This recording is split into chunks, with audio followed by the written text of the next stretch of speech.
नमस्कार, मैं निखिल आप सबका इन्फिनिटी मैथ्स के खोपचे में स्वागत करता हूं। पिछले लेक्चर में मैंने अनाउंस किया था कि हम दो सीरीज लॉन्च करने वाले हैं। एक सीरीज थी हितेश सर की 525 सीरीज और एक सीरीज थी आओ कभी खोपचे में। इस सीरीज का पहली क्लास है ये। इसमें हम लोग मिक्स्ड क्वेश्चन करने की कोशिश करेंगे। जो पहला क्वेश्चन हम लोगों ने लिया है वो है कंपाउंड इंटरेस्ट का क्वेश्चन, चक्रवृद्धि ब्याज का क्वेश्चन। सबसे पहले मैं एक एक करके ये जो टर्म्स मैंने लिखी है उसको एक्सप्लेन करने की कोशिश करता हूं।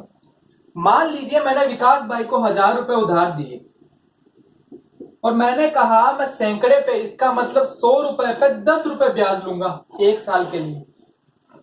ये जो 100 रुपए पे मैंने कहा 10 रुपए ब्याज लूंगा, इसी को ही दर कहते हैं ब्याज की, या फिर अंग्रेजी में कहूं तो रेट परसेंट कहते हैं। तो मैंने कहा कि मैं 100 रुपए पर 10 रुपए ब्याज लूंगा। यदि मैंने 100 रुपए दिए होते विकास भाई को तो मैं 10 रुपए ब्याज लेता, लेकिन मैंने ब्याज के लिए पैसे दिए कितने उनको, मैंने कहा 1000 रुपए मैंने दिए विकास भाई को एक साल के लिए। यदि मैं 100 रुपए देता तो 10 रुपए ब्याज मिलता। यदि 1 रुपए दिया होता तो 10/100 रुपए मिलता। यही तो यूनिटरी मेथड है। यदि 100 रुपए दिए तो 10 रुपए ब्याज मिला। यदि 1 रुपए दिया होता तो 10/100 मिलता। लेकिन मैंने दिए कितने रुपए हैं, मैंने दिए हैं 1000 रुपए। इस पे मुझे कितना ब्याज मिलेगा, ये मिलेगा 10/100 गुणे 1000। तो ये 10 से 10, 10 से 10। इसका मतलब एक साल का ब्याज जो मुझे मिला वो मुझे मिला 100 रुपए। यदि ये सरल ब्याज रहा होता, साधारण ब्याज रहा होता, तो मैं अगर 2 साल के लिए दिया होता तो 2 से डायरेक्ट गुणा कर देता, तो 2 साल का ब्याज मुझे मिल चुका होता 200 रुपए। लेकिन यदि ये चक्रवृद्धि ब्याज रहा होता तो थोड़ी सी कैलकुलेशन कॉम्प्लिकेटेड हो जाती है, क्योंकि चक्रवृद्धि ब्याज जो भी बराबर में बचा होता है उन सब पे लगता है, मिश्र धन पे लगता है। पहले साल के लिए मैंने दिए 1000 रुपए और 100 रुपए ब्याज मिला के एक साल के रुपए हो गए थे टोटल 1100। अब जो चक्रवृद्धि ब्याज होगा वो इस मिश्र धन पे लगेगा। मिश्र धन का मतलब ये हुआ कि जो मेरा मूलधन था, जो कि मैंने विकास भाई को उधार दिया था, प्लस जो 100 रुपए मेरे पास ब्याज आ चुका है। जो 1000 रुपए मैंने दिए थे उधार वो तो हुआ मूलधन, और जो 100 रुपए मेरे पास ब्याज आ चुका है, उन दोनों को यदि ऐड कर दिया जाए तो जो 1100 रुपए मेरे पास आया है उसको बोलते हैं मिश्र धन। और जो चक्रवृद्धि ब्याज होता है वो हमेशा मिश्र धन पे लगता है। लेकिन एक बात गौर करने लायक है, यदि एक साल के लिए ही यदि मैंने दिया होता तो 1000 रुपए मूलधन था मेरा, पहले साल का जो ब्याज हुआ था वो हुआ था 100 रुपए। अगला साल जब आया ही नहीं, इसका मतलब ये हुआ साधारण ब्याज और चक्रवृद्धि ब्याज यदि एक साल के लिए लगता है तो दोनों बराबर होते हैं। एक बार फिर से रिपीट कर देता हूं, क्या बोला मैंने, यदि चक्रवृद्धि ब्याज और साधारण ब्याज एक साल के लिए लगता है तो दोनों बराबर होते हैं। पहले साल के लिए साधारण ब्याज और चक्रवृद्धि ब्याज दोनों बराबर होते हैं। अब क्वेश्चन क्या आते हैं, क्वेश्चन क्या कह रहा है, हमारे पास एक प्रिंसिपल दिया है, मूलधन दिया है 1000 रुपए, जो ब्याज की जो दर है वो दी है 10%। 10% का मतलब मैंने क्या कहा, यदि मैंने 100 रुपए दिए होते तो 10 रुपए ब्याज मिलता एक साल के लिए, उसको कहते हैं दर। समय दिया है 2 साल का, हमें चक्रवृद्धि ब्याज और साधारण ब्याज निकालना है। इसकी गणना करते हैं। मान लेते हैं दर को, सबसे पहले हमने प्रतिशत का जज्बाती कॉन्सेप्ट जो पढ़ा था उसमें हमने यही सीखा था कि जो प्रतिशत जो लिखा है उसको देखते ही ख्याल आया कि इसको सबसे पहले हमें कन्वर्ट कर लेना चाहिए फ्रैक्शन में।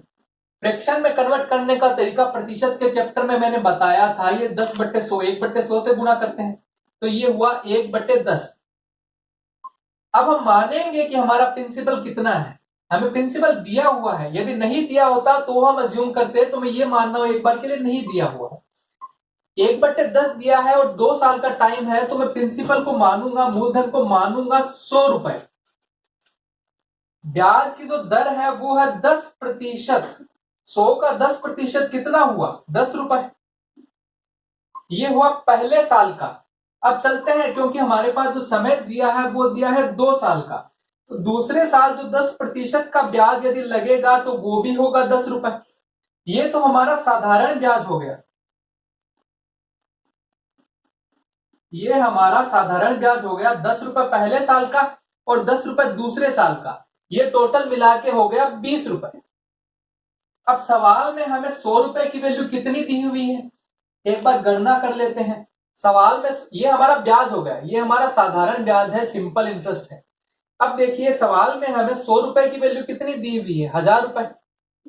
₹100 मैंने माना किसको है? ₹100 मैंने माना है मूलधन को, प्रिंसिपल को। सवाल में मूलधन की जो वैल्यू दी गई है वो दी गई 1000। यदि ₹100 की वैल्यू सवाल में 1000 दी हुई है तो 1 यूनिट की वैल्यू कितनी हो जाएगी? 1000/100। 1000/100 की वैल्यू कितनी हुई? ₹10। सिंपल इंटरेस्ट हमारे पास आया है ₹20।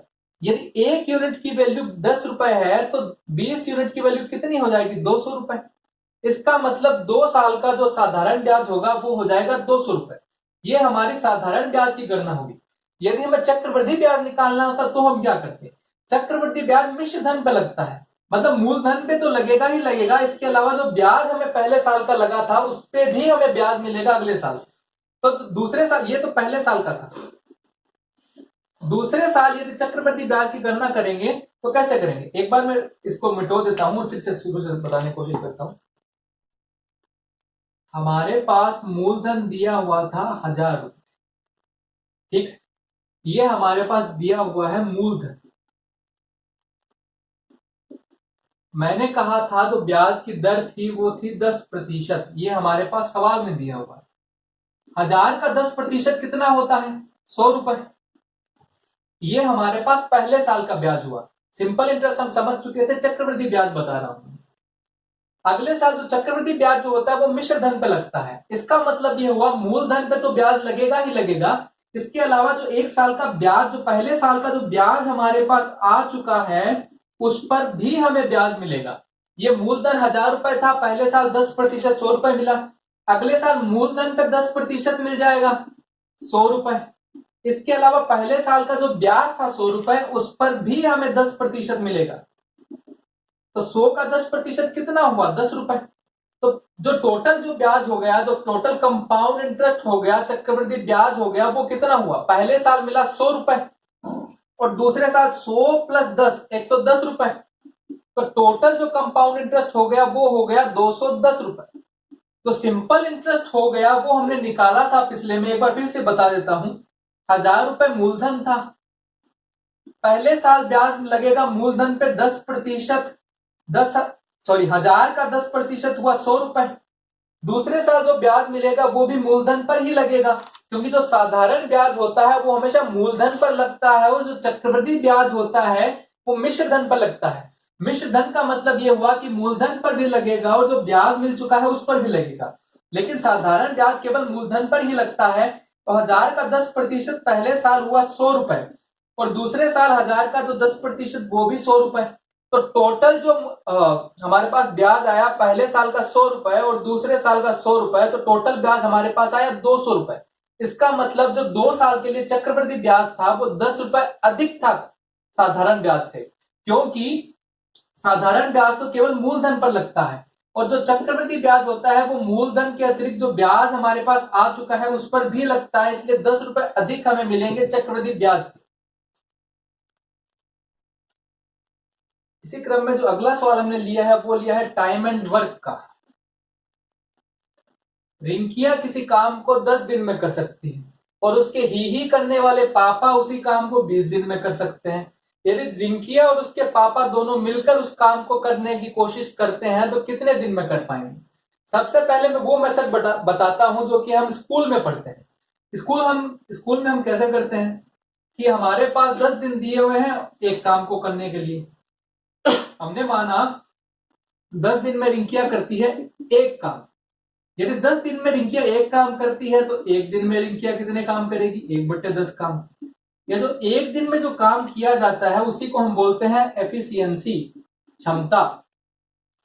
अब रिंकिया के पापा क्या करते हैं? रिंकिया के पापा 20 दिन लेते हैं एक काम को करने। तो एक दिन में रिंकिया के पापा कितना काम कर लेंगे? 1/20। तो यही उनकी क्षमता हो जाएगी, एफिशिएंसी हो जाएगी। तो हमने क्या किया था कि 10 दिन में एक काम करती है, ये हमने एक काम माना था। यहां पे रिंकिया के जो पिताजी हैं वो 20 दिन में एक काम करते हैं, ये भी हमने माना था। तो इनकी एफिशिएंसी आ गई 1/10 और 1/20। अब आगे हम क्या करते थे कि इन दोनों को ऐड करते थे और इन दोनों की एफिशिएंसी निकालते थे। रिंकिया की एफिशिएंसी थी 1/10 और रिंकिया के पापा की जो एफिशिएंसी थी वो थी 1/20। अब 10 और 20 का एलसीएम लेना हम परसेंटेज की बेसिक क्लास में सीख चुके हैं। 10 और 20 का एलसीएम आएगा 20 10 का भाग 20 में गया 2 बार, ये हुआ 1 और ये हो गया 3/20। ये रिंकिया और उसके पापा दोनों की एफिशिएंसी आ गई 3/20। हमने काम कितना माना था?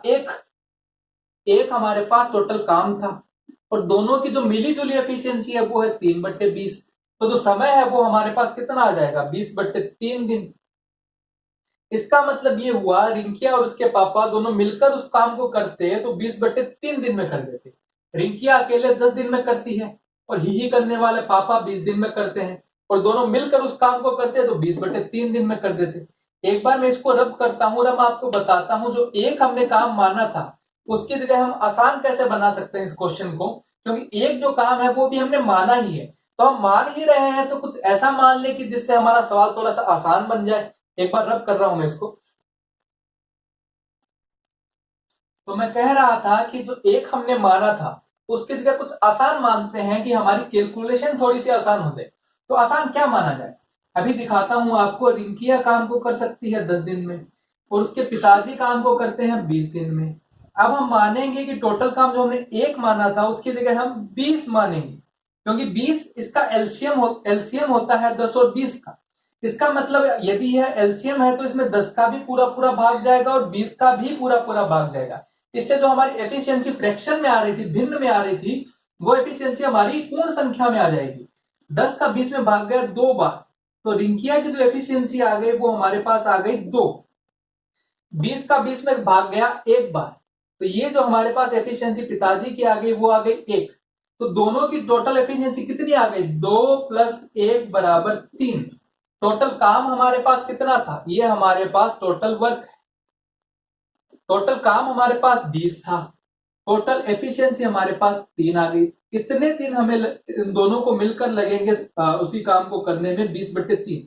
रिंकिया काम को कर सकती थी 10 दिन में और उसके पिताजी जो थे ही करने वाले वो कर सकते थे 20 दिन में। लेकिन यदि दोनों साथ मिलकर काम करें तो उसी काम को दोनों 20/3 दिन में खत्म कर सकते थे। जब पिछले वीडियो में हमने अनाउंसमेंट की थी सीरीज की, तब हमने कहा था हम प्रत्येक वीडियो में 5 कॉन्सेप्ट लेंगे, लेकिन अब हमने इसको थोड़ा सा बदल दिया है। हम प्रत्येक वीडियो में केवल 2 कॉन्सेप्ट लेंगे। इसका कारण ये है कि 5 कॉन्सेप्ट को करवाने में आधे घंटे से ज्यादा का समय लग जाता है और अभी हमारे जो वीडियोस हैं वो इतने पॉपुलर नहीं हुए हैं कि उसको देखने वाले लोग 30 मिनट से ज्यादा का समय ले और वो उनके लिए बोरिंग हो जाता है थोड़ा सा। इसलिए शुरू में हम लोग केवल 2 ही कॉन्सेप्ट लेंगे। जैसे जैसे आप लोगों का सपोर्ट मिलता जाएगा हम लोग क्वेश्चंस की संख्या, कॉन्सेप्ट की संख्या बढ़ाते जाएंगे। 5 के हम लोग 25 सवाल भी कराएंगे, थोड़ा सा आप लोगों का सपोर्ट मिलना शुरू हो जाए। शुरू में हम लोग केवल 2 ही कॉन्सेप्ट लेंगे और वीडियो को थोड़ा सा छोटा रखने की कोशिश करेंगे। Thank you.